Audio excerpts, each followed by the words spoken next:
Praise the Lord. இயேசு கிறிஸ்துவின் இனிதான நாமத்தினாலே இந்த மறைவான மன்னா என்கிற நிகழ்ச்சிக்கு நேரம் உங்கள் யாவரையும் அன்போடு வாழ்த்தி வரவேற்கிறேன். இந்த தியானத்துக்காக நாம் பார்க்க இருக்கிற வேத பகுதி யோவான் எழுதின சுவிசேஷம் 3வது அதிகாரம் 16வது வசனம். நான் உங்களுக்காக வாசிக்க விரும்புகிறேன். தேவன் தம்முடைய ஒரே பேரான குமாரனை விசுவாசிக்கிறவன் எவனும் அவன் கெட்டு போகாமல் நித்திய ஜீவனை அடையும்படிக்கு அவரை தந்தருளி இவ்வளவாய் உலகத்தில் அன்பு கூர்ந்தார். என்னை கேட்டுக்கொண்டிருக்கிற அருமையான தேவச்சனமே, கர்த்தர் ஒரு மனுஷனை எந்த அளவு நேசிக்கிறார் என்பதை வெளிப்படுத்துவதற்கு இந்த ஒரு வசனமே போதுமானது. இந்த வசனத்தின் மூலமா தேவன் மனுஷனை எவ்வளவு நேசிக்கிறார் என்றும் தம் நேசிக்கிற மனுஷனுக்காக அவர் எதை வேணாலும் செய்ய அவர் தயாரா இருக்கிறாரு. அவர் எந்த எல்லைக்கும் போவாரு. நம்மளே ஒருத்தவங்க நேசிச்சா அவங்களுக்காக நம்ம என்ன வேணாலும் செய்வோம் அப்படின்னு சொல்லுவோம் இல்லையா? இதை விட தன்னுடைய ஒரே பேரான குமாரனை, அதுவும் சிலுவையின் மரணத்திற்கு அவர் தந்தருளி நம்ம அவ்வளவாய் நேசித்தார் என்று பார்க்கிறோம். இதுல ஒரு முக்கியமான காரியத்தை நம்ம இங்க பார்க்க முடியும். நம்ம ஏசாயா தீர்க்க தரிசன புஸ்தகம் 14வது அதிகாரம் 12வது வசனத்துல இருந்து நம்ம பார்க்கும் பொழுது, அதிகாலையின் மகனாகிய வெடிவெள்ளியே என்று ஆரம்பித்து அங்கே அவனை பற்றின அவன் தேவனுடைய நட்சத்திரங்களுக்கு மேலாக என் சிங்காசனத்தை உயர்த்துவேன், உன்னதமானவருக்கு ஒப்பாவேன் என்று தன் இருதயத்திலே சிந்திக்கிறான் என்பதை நாம் 12 முதல் 14வது வசனம் வரைக்கும் நம்மளால அங்க பார்க்க முடியும். எனக்கு பிரியமானவர்களே, இந்த லூசிபர் தன்னுடைய இருதயத்துல சிந்தித்தான், நான் தேவனுடைய உன்னதமானவருடைய வலது பார்ஷத்துல நான் உட்காருவேன் என்று தன் இருதயத்துல சிந்தித்தான். உடனே கர்த்தர் என்ன பண்ணாரு? அவனை வெட்டி கீழே தள்ளி போட்டார். இதே காரியத்தை தான் மனுஷனும் செய்தான். ஒரு முறை அல்ல, இதே காரியத்தை நம்ம வேதத்துல நம்ம திரும்ப திரும்ப பார்க்க முடியும். கர்த்தர் தன்னுடைய சாயலின்படியும் தன்னுடைய ரூபத்தின்படியும் மனுஷனை உண்டாக்குவோமாக என்று சொல்லி ஏதேன் தோட்டத்திலே ஆதாம் ஏவாளை சிருஷ்டித்து அவர் தோட்டத்திலே வைத்தார். இந்த சர்ப்பமானது ஏவாளை வஞ்சித்தது. எப்படி வஞ்சித்தது? இந்த கனியை புசிக்கிற நாள்ல நீங்கள் தேவர்களை போல மாறுவீர்கள். அப்ப அவளுடைய இருதயத்துல ஒரு எண்ணம் தோணுச்சு, இந்த கனியை நான் புசித்தேனா நானும் தேவனை போல மாறுவேன். இது தன்னுடைய கணவனுக்கு சொன்னா, இந்த கனியை புசிக்கும் பொழுது நான் தேவனை போல மாறுவேன். அவனும் வாங்கி புசித்தார். 2 பேரும் புசிக்கும் பொழுது அவர்கள் கண்கள் திறக்கப்பட்டது, அவர்கள் பாவம் செய்தார்கள். அப்போ லூசிபர் தன்னுடைய இருதயத்துல நினைத்தான், உன்னதமானவருக்கு சமமா நான் போய் உட்காருவேன் அப்படின்னு தன் இருதயத்திலே சிந்தித்தான். அவனை கர்த்தர் வெட்டி போட்டார். ஆனால் இதே ஆதாம் ஏவாளும் தன்னுடைய இருதயத்திலே மாத்திரம் சிந்திக்கல, அவங்க தமிழ் டிஸ்கஸ் பண்றாங்க. அது மாத்திரம் இல்லாம அவங்க அதை சிந்தித்து அந்த கனியையும் தேவன் புசிக்க கூடாது என்று அவர்களுக்கு விலக்கி வைத்த அந்த கனியையும் அவர்கள் புசித்தார்கள். சிந்தனைக்கு அப்புறம் போய் அவர்கள் நாவலை அறிக்கை பண்ணி தன்னுடைய கிரியைகளினால அந்த கனியையும் அவர்கள் புசித்தார்கள். எதற்காக? தானும் தேவனை போல் மாற வேண்டும் என்று. ஆனா யோசித்து பார்த்தீங்களா? லூசிபர் இருதயத்திலே சிந்தித்த பொழுது அவனை கீழே தள்ளின கர்த்தர் ஆதாம் ஏவாளும் தன்னுடைய இருதயத்திலே சிந்தித்து தன்னுடைய நாவனால அறிக்கை பண்ணி தன்னுடைய கிரியைகளினால அதை வெளிப்படுத்தியும் கர்த்தர் அவர்களை ஜஸ்ட் தோட்டத்தை விட்டு வெளியே போக பண்ணினார். லூசிபரை தள்ளின போது லூசிபருக்காக அவர் இறங்கி போய் அந்த பாவத்தை சரி செய்ய வேண்டும் என்று அவர் சிந்திக்கல. ஆனா மனுஷனை ஏதேன் தோட்டத்தை விட்டு அவர் வெளியே தள்ளினார். ஏன்னா அவன் வெளியே போனா மட்டும்தான் அவனுக்கு ஒரு கட்டத்துல அவனுடைய சரீரத்திற்கு மரணம் சம்பவிக்கும்.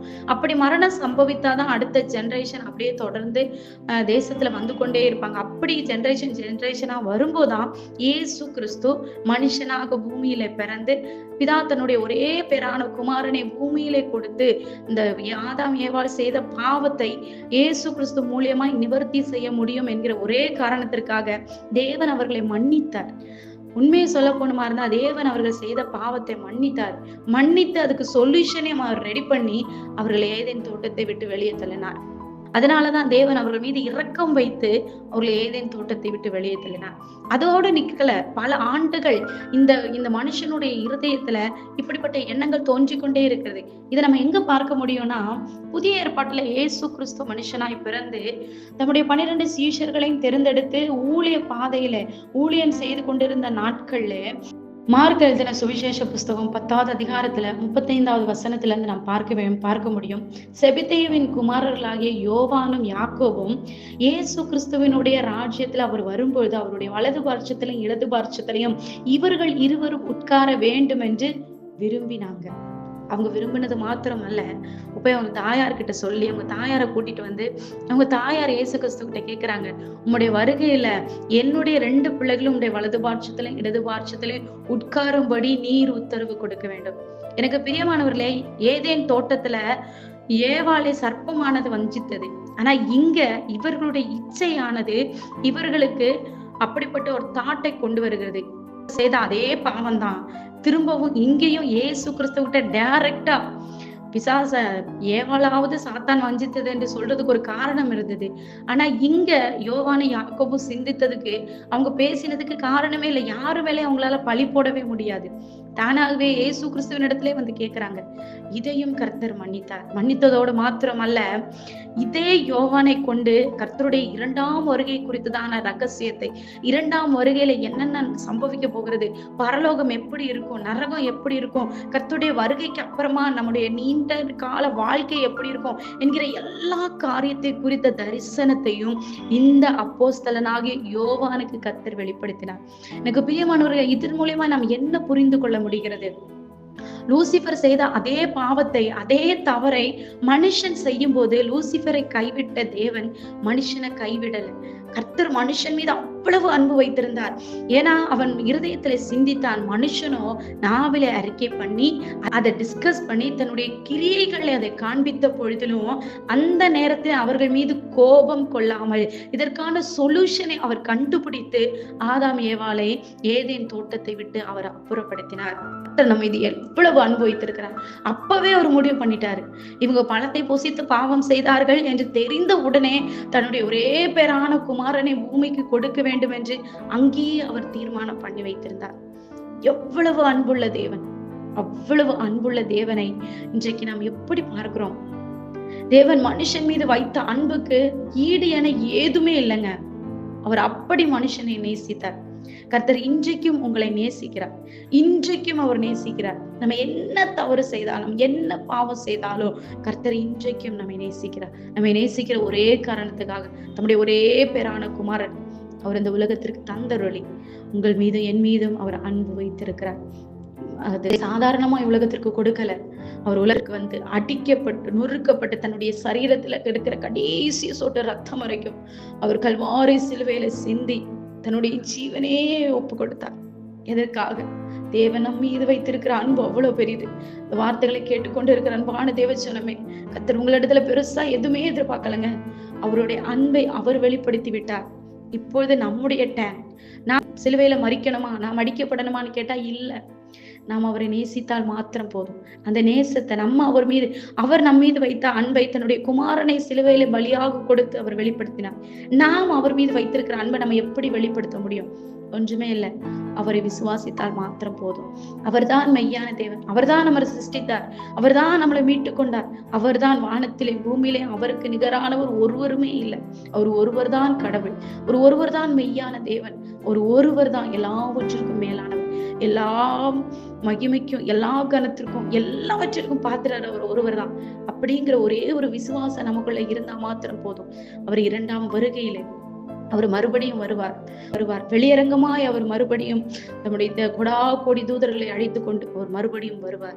நம்மை அழைத்து கொண்டு போவதற்காக நாம் மறுபடியும் அவருடைய வருகையில் அவரோடு கூட சென்று நித்தியமான வாழ்க்கை வாழ்வோம் என்கிற ஒரே ஒரு விசுவாசத்தோடு நீங்க அவரை நம்புவீங்கன்னா அது மாத்திரம் போதும். நாம் கர்த்தர் மீது வைத்திருக்கிற அன்பை வெளிப்படுத்துவதற்கு இந்த இயேசு கிறிஸ்துவை நாம் அறிந்து கொண்ட இந்த கர்த்தரை குறித்து நீங்க மற்றவங்களுக்கு சொல்லுவீங்க அப்படின்னா, நான் நேசிக்கிற இயேசு கிறிஸ்துவை நீயும் நேசி, கர்த்தர் நமக்காக இவ்வளவு காரியத்தை செய்திருக்கிறார் என்று இந்த காரியத்தை நீங்க சுவிசேஷமா மற்றவர்களுக்கு அறிவிப்பீங்கன்னா அவர் மீது வைத்திருக்கிற அன்பை நீங்க இன்னும் வெளிப்படுத்துற மாதிரியே இருக்கும். பிரியமானவர்களே, கர்த்தர் உங்களை நேசிக்கிறார்.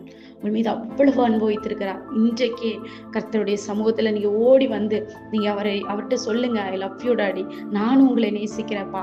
நீங்க என் ஜீவனை கொடுத்தது போல என் வாழ்நாள் முழுவதும் உமையே நான் நேசித்து உம்முடைய கட்டளைகளுக்கு கீழ்ப்படிந்து உமக்கு பிரியமான ஒரு வாழ்க்கையை வாழ விரும்புகிறேன், என்னை ஏற்றுக்கொள்ளுங்கப்பா. நீங்க வந்து இருக்கிற அந்த செகண்ட்ல கர்த்தர் உங்களை அவ்வளவு ஆனந்த சந்தோஷமாய் அவர் கரங்களை விரித்து உங்களை அணைத்து கொள்ள அவர் காத்திருக்கிறார். கண்களை மூடி அப்படியே ஜெபிப்போமா?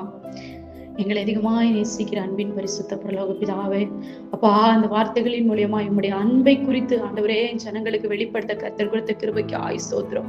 உம்முடைய அன்பை அறிந்து கொண்ட ஜனங்கள் ஆண்டவரே, நீர் கொடுத்த அன்பை மற்றவர்களுக்கும் பகிர்ந்து கொடுக்கவும், ஆண்டவரே உம்முடைய அன்பை புரிந்து கொண்டு உம்மை விசுவாசித்து உம்முடைய வருகை பரியந்தம் உம்முடைய சாட்சியாய் வாழவும் கர்த்தர் இவர்களுக்கு உதவி செய்யுங்க. வாஞ்சைகள் விருப்பங்கள் எல்லாம் நிறைவேற்றுகிறார். இயேசு கிறிஸ்துவின் நாமத்தினால உங்களை வாழ்த்தி ஆசீர்வதிக்கிறேன். உடைய கிருபை இவர்களோடு கூட இருக்கட்டும். ஜெபத்தை கேட்டபடினால் நன்றி. தொடர்ந்து நடத்துங்க. மீட்பர் இரட்சகருமான இயேசு கிறிஸ்துவின் நாமத்தை ஜெபிக்கிறேன். ஜெபங்களை ஜீவனுள்ள நல்ல பிதாவே, ஆமென். May God bless you. For prayer support, please contact these numbers.